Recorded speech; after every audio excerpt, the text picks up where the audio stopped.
Olá, bom dia, seja muito bem-vindo. Nós estamos ao vivo e agora são 11 horas pelo horário de Brasília. E como aqui na HIT a notícia não para, eu voltei para atualizar vocês sobre os destaques do Brasil e do mundo desta quarta-feira. O governo federal vai atender solicitações dos governadores de estados em dificuldades financeiras. O objetivo é flexibilizar as regras do regime de recuperação fiscal para ajudar na recuperação econômica.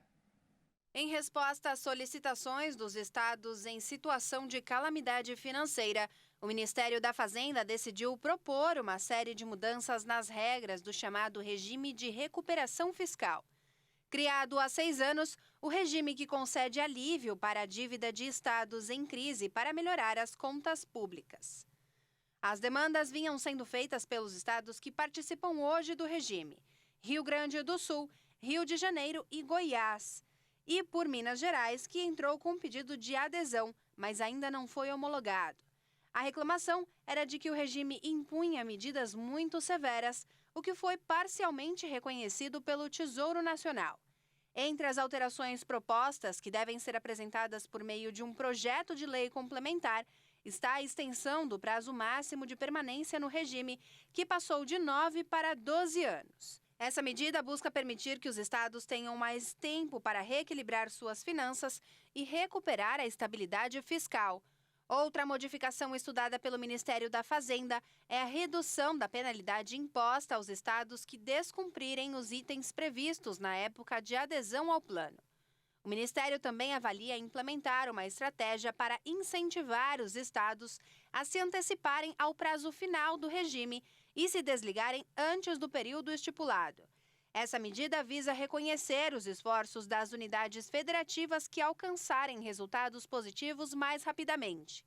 A intenção é dar condições aos estados de honrarem as dívidas. E as renegociações de dívidas aumentaram em mais de 60% com o programa Desenrola Brasil. A Secretaria Nacional do Consumidor determinou que o Google e o Facebook retirem do ar anúncios falsos sobre o programa. A determinação foi publicada na edição do Diário Oficial da União nesta quarta-feira. Pouco mais de uma semana após o lançamento do programa Desenrola Brasil, foi registrado um aumento de 61% na renegociação de dívidas. Segundo uma plataforma de análise de crédito, o volume total de descontos chegou a cerca de R$ 1 bilhão, valor 97% maior em comparação ao mesmo período de junho. Nesta primeira fase, foram liberadas negociações de dívidas com instituições financeiras registradas até 31 de dezembro de 2022.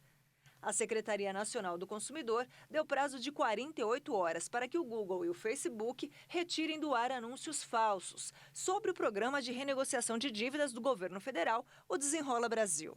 Em caso de descumprimento, as empresas podem ser multadas em R$ 150 mil por dia. Na semana passada, o Ministério Público abriu um inquérito para investigar sites falsos criados para aplicar golpes usando o nome do programa.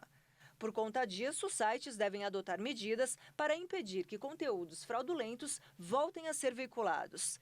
Em alguns casos, o anúncio redirecionava para sites que fingem consultar se a pessoa tem direito ao programa. Outras publicidades encaminhavam o usuário para atendimentos personalizados falsos no WhatsApp. Segundo o governo, interessados em renegociar dívidas pelo Desenrola não devem buscar intermediários. O atendimento deve ser diretamente no banco onde a dívida existe. Atualmente, o programa está atendendo pessoas com renda de até R$ 20 mil.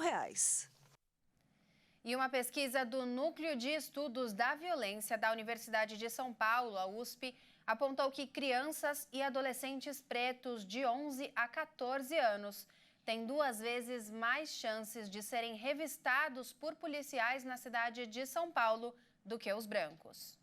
Segundo o levantamento da Universidade de São Paulo, crianças e adolescentes negros são tratados de maneira diferenciada pelas forças de segurança do Estado. É o que analisa o pesquisador da USP, Renan Teodoro de Oliveira.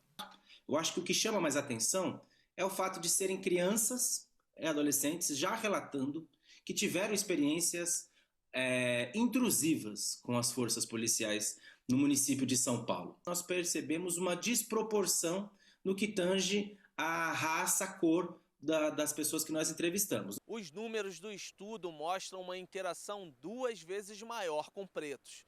Em 2016, primeiro ano da pesquisa com todos os 800 participantes, cerca de 27% dos que se declararam pretos foram abordados pela polícia, contra 18% dos brancos e 12% de pardos.